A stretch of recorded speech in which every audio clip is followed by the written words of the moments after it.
그 대표님 같은 경우는 텀블벅에 이제 지원하는 그런 크리에이터들과 굉장히 가깝게 소통하는 걸로 알고 있는데 그렇게 직접 가깝게 접하시면서 우리 한국의 창작 환경에 좀 아쉬움이 있다면 어떤 것이 있는지 말씀해 주시면 감사하겠습니다.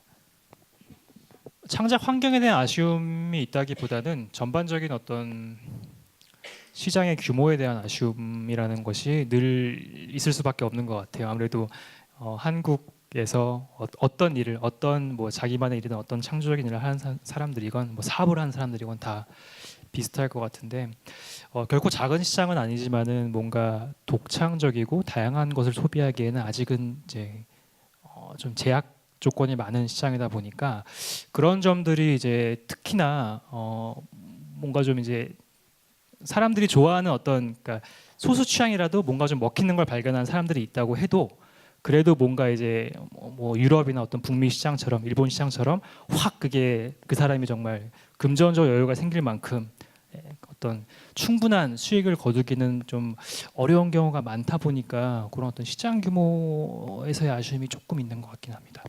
그러면 그런 시장 규모의 좀 제약성을 깨기 위해 뭐 텀블벅이라는 플랫폼이 해외로 진출한다던가 그런 것도 혹시 고려를 하고 계신가요? 실은 이제 그거는 저희가 때가 되면은 이제 서비스상으로는 결정할 수 있는 그런 당연히 계획이 있는 것으로 보시면 될 것 같은데 그보다는 이제 텀블벅 그 크라우드 펀딩 이런 걸 떠나가지고 그러니까 어떤 시도든 간에 어떤 언어랑 그런 어떤 지역의 한계 내지는 그 시장의 한계 이런 약간 좀 일반적인 관점에서 말씀드린 거긴 합니다. 사실 스타트업한테 가장 중요한 게 그 마켓 사이즈인데 아무래도 국내 내수 시장만 좀 활용하기에는 역시 이런 크라우드 펀딩 플랫폼조차도 참 부족한 여건인 것 같습니다. 그런 부분들이 좀 계속 세계화하고 세계로 그 시장 자체를 확대해야지 좀 기회들이 많이 생길 것 같은데요. 또 요즘 인스타그램이나 유튜브를 얘기 안 할 수가 없는데요. 이런 다양한 형태의 플랫폼이 등장하면서 자신의 취향을 자꾸 주변 사람들에게 공유하는 유저들이 늘어가고 있습니다. 취향과 제한이 오고 가는 플랫폼 안에서 새로운 공동체가 만들어지고 또 그 속에서 팬덤 현상도 흔히 나타나고 있는데 유행처럼 번져 이제는 하나의 문화로 고착되어 가고 있다고 보여집니다. 이에 대해서는 또 대표님이 어떤 견해를 가지고 계신지. 좋다고 생각하고 있습니다. 좋다고 생각하는 이유가 뭐냐면은 그러니까 아까 제가 시장 사이즈를 얘기하면서 이게 뭔가 좀 부정적인 면으로만 읽힐 것 같이 보이긴 하는데 그런 거를 충분히 상쇄하는 게 방금 말씀하신 그 딱 인스타그램이나 유튜브나 어떤 취향이랑 어떤 방대한 정보가 소비될 수 있는 그런 환경인 거거든요. 그래서 예전 같으면은 어떤 물리적인 제약이 있다고 할 때 우리가 그냥 그 안에서 소비를 하고 그 안에서 취향 있는 사람들만 어떤 소비를 하고 그런 어떤 한계가 있다고 하면은 지금은 엄청나게 많은 정보가 뭐 유튜브를 통해서건 트위터 통해서건 인스타 통해서건 공유가 되고 그걸로 심지어 자기 취향을 만들 수도 있고 그게 되게 짧은 주기로 활발하게 커지고 있는 인프라가 있기 때문에 예전보다 어떤 소비 차원에서도 훨씬 더 재밌고 다양한 소비를 할 수 있는 그런 어떤 순작용을 하고 있다고 개인적으로는 보입니다. 요즘 국가기관에서도 창작자들에 대한 지원 사업을 정말 다양하게 펼치고 있습니다. 또 최근에는 여러 국가기관 등에서 텀블벅의 창작 생태계에 대한 이해를 바탕으로 새로운 지원 프로그램을 만들고 있다고 알고 있는데요. 그 대표적인 사례로 한국문화예술위원회와 텀블벅이 진행하고 있는 아르코 크라우드 펀딩을 꼽을 수 있을 것 같아요. 그 아르코와 텀블벅의 협업이 어떻게 이루어졌는지 그리고 무엇을 목표로 하는지 좀 말씀해 주시면 감사하겠습니다.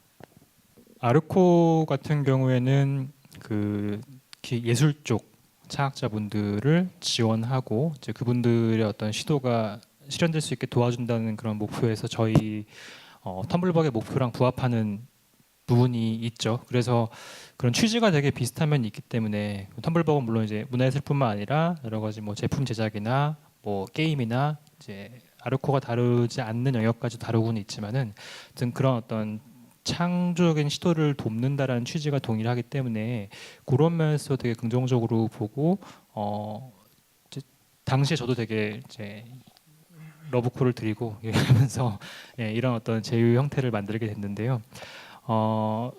현재 하고 있는 지원 사업은 결국에는 이제 아르코가 잘하는, 그러니까 정말 참신하고 재밌고 그리고 의미 있는 그런 예술적인 시도들을 발굴해가지고 후원을 하는 것을 텀블벅에서 더 잘할 수 있게. 그래서 아르코가 어떤 텀블벅의 좀 큰 후원자로서 참여를 해가지고 그런 어떤 특히 이제 일반적인 사람들이 많이 더 접근하기 힘들어하는 그런 순수 예술 프로젝트에 더 큰 손으로 후원을 할 수 있는 주체로 참여를 해가지고 예, 그래서 이제 유저의 한 명으로서 이렇게 거금을 투척하시는 그런 역할을 하고 있습니다. 네, 제가 사실 이 인터뷰에 앞서서 그 대표님을 찾아서 그 위워크 사무실에 갔었거든요. 근데 그 위워크 사무실에 텀블벅 직원분들이 정말 다양한 분들이 계셨었어요. 근데 특히나 대표님 같은 경우는 건강한 조직 문화를 만들기 위해 굉장히 고민을 많이 하고 있다고 들었습니다. 이렇게 정말 다양한 사람들이 텀블벅에서 함께 일하고 있는데 이런 사람들과 함께 일하면서 정말 중요한 것이 있다면 무엇일지, 그리고 또 성공한 스타트업 창업가로서 오늘을 살아가는 크리에이터나 좋아하는 일을 꿈꾸는 사람들에게 해주고 싶은 말이 있다면 어떤 게 있을까요? 예, 일단 앞에 질문은 좀 어려운 질문이어서 뒤에 거부터 좀 말씀을 드리자면은 일단 저는 저도 뭐 성공이라기보다는 똑같이 되게 이런저런 일에 많이 치이면서 열심히 살아가고 있는 한 명의 사람으로서 말씀을 드리자면은 뭔가 자기가 생각하는 것을 자기 힘으로 직접 그 시작하는 과정이 되게 쉬운 과정이 아닌 것을 저도 해보니까 좀 많이 알게 된 것 같아요. 그래서 그런 뭐 텀블벅에 올라오는 많은 창학자분들도 마찬가지고 저 자신도 그렇고 도움이 없으면 되게 하기 힘든 일이긴 한데 주변에 도움이 없으면은 되게 어려운 것도 많고 좌절도 많고 그럴 거다 보니까 좀 무엇보다 중요한 것은 그 과정에서의 건강이 아닐까 생각을 하고요. 어쨌든 굉장히 힘든 일은 많기 때문에 그 과정들을 버틸려면은 바라보는 것을 믿으면서 건강 관리를 잘하시는 게 제일 중요하지 않을까라는 생각을 합니다. 그리고 건강한 조직 문화에 대해서는 건강한 조직 문화는 진짜 어려운 것 같아요, 실은. 그러니까 이게 이제 저희처럼 젊은 조직들도 이제 많은 이상적인 사례들을 보면서 우리는 이런 예를 들면 뭐 구글이 어떻고 뭐 에어비앤비가 어떻고 넷플릭스가 어떻고 뭐 한국의 기업들은 어떻고 뭐 이런 얘기를 하면서 건강한 조직 문화들은 어떤 것이 있을까 고민을 많이 하기는 하는데 실제로는 이제 문화적인 속성을 무시할 수 없다 보니까 그 과정에서 어떤 이상향만 딱 보고 가긴 되게 힘든 것 같아요. 우리가 발딛고 있는 문화의 특성도 있다 보니까. 그래서 그런 과정 속에서 제가 볼 때 제일 중요한 건 뭐냐면은 좀 듣는 귀, 그러니까 서로 이렇게 좀 관용이 좀 있어야 되는 거. 그러니까 정말 이렇게 이상적인 것만 보는 거랑 정말 고정 어떤 관념을 갖고 이제 보는 그런 거 말고 좀 열린 마음으로 좀 새로운 것을 포용할 수 있는 그런 자세. 이게 되게 진부한 말인 것 같은데 실제로 이게 정말 그 자리에 앉아서 실천이 되면 항상 어려운 거거든요. 각자의 어떤 선입견들이 있기 때문에 그거를 좀 여유를 갖고 서로 듣고 좀 안정적인 상황에서 창의적인 얘기를 많이 하고 그럴 수 있는 게 되게 건강한 문화이지 않을까라는 생각을 하고 있습니다. 네, 조금 크리티컬한 질문일 수도 있을 것 같은데 워낙 젊고 다이나믹한 스타트업이다 보니까 요즘 젊은이들 사이에서 워라벨 이런 얘기도 많이 하고 또 제가 얼마 전에 그 실리콘밸리 창업가를 만났을 때는 그분 같은 경우는 뭐 워라벨 이런 거 없다. 우리가 사업에서 성공하기 위해서는 미친 듯이 일을 해야 된다. 그리고 또 혹자 앨런 머스크 같은 경우는 주 120시간은 기본적으로 일을 해야 된다. 이런 얘기를 하는데 혹시 대표님의 텀블벅 어떤 방향성을 가지고 계신가요?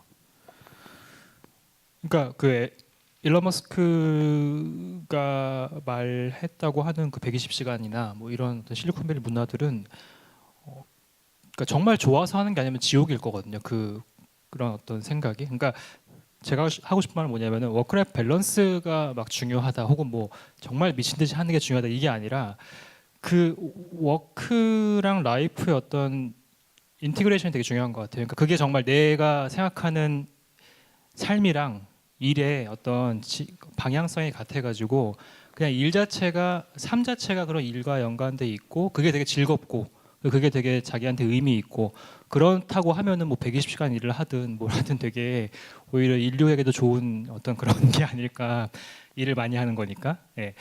그렇게 되는데 그게 아니면 되게 좋지 않은 것 같아서 예. 그냥 일단은 뭐 누구든 그게 직원이든 함께하는 직원이건 뭐 창업자가 됐건 뭐 임원진이 됐건 간에 그게 정말 삶이랑 그 일이 자기한테 일치하는지 보는 게 첫 번째 단계인 것 같습니다.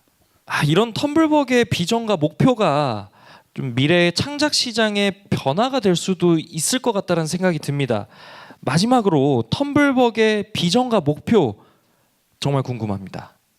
예, 저희가 이제 바라보는 비전이라는 것은 오늘 이 시간 통틀어서 계속 얘기했던 거, 그러니까 결국에는 창작자와 소비자의 경계가 무너질 것이고, 그리고 주류랑 비주류의 경계가 무너질 것이고, 점점 더 많은 사람들이 자기 거를 만들고 자기 것으로 뭔가 재밌는 거를 만들고 팬을 만들고 수익을 창출하고 이런 것들이 점점 더 일반화될 텐데 그런 어떤 과정에서 저희가 되게 큰 역할을 하는 거, 그러니까 정말 중요한 기여를 하는 거, 그거를 목표로 삼고 있습니다. 그분들이 정말 잘 활용할 수 있는 좋은 인프라가 되는 것. 그러기 위해서 우리가 좋은 서비스를 만들고 그런 어떤 경험을 제공하는 거, 이런 것을 목표로 삼고 있습니다. 네, 너무 멋있습니다. 끝으로 인문 예술 콘서트 오늘의 공식 질문입니다. 텀블벅 염재승 대표에게 오늘이란? 제가 저한테 오늘은 어제도 아니고 내일도 아닌 오늘이다 라는 얘기를 지금 리허설 포함해서 한 4번 하는 것 같은데 그래서 감흥이 좀 떨어지는데, 근데 이게 정말 맞는 얘기인 것 같아요. 그러니까 항상 오늘은 진짜 지나간 것도 아니고 앞으로 올 것도 아니기 때문에 되게 항상 매번 되게 좀 정성을 다해서 돼야 되는 순간들인 것 같고요. 그런 면에서는 어제도 아닌 오늘, 내일도 아닌 오늘이라고 답변드리겠습니다. 네, 감사합니다. 네, 이상 크라우드 펀딩을 통한 창작과 소비의 새로운 변화들에 대해 이야기 나눠봤는데요. 기술의 진화는 그 끝을 알 수 없을 것입니다. 다양하고 새로운 창작의 세계 또한 마찬가지일 것입니다. 끝을 알 수 없기에 더욱 기대되는 것. 하지만 그 기회마저 주어지지 않는다면 진정한 창작물을, 그리고 우리가 원하는 크리에이터들을 만나볼 수 있을까요? 누구에게나 동등한 기회가 제공되면서 시작되는 창작이야말로 우리가 비로소 꿈꾸는 창의적 생산과 소비 문화를 이룰 수 있을 것이라고 생각됩니다. 그리고 그 무한한 가능성이 기대되는 오늘입니다. 인문예술 콘서트 오늘 끝까지 함께해 주신 여러분 진심으로 감사합니다. 감사합니다.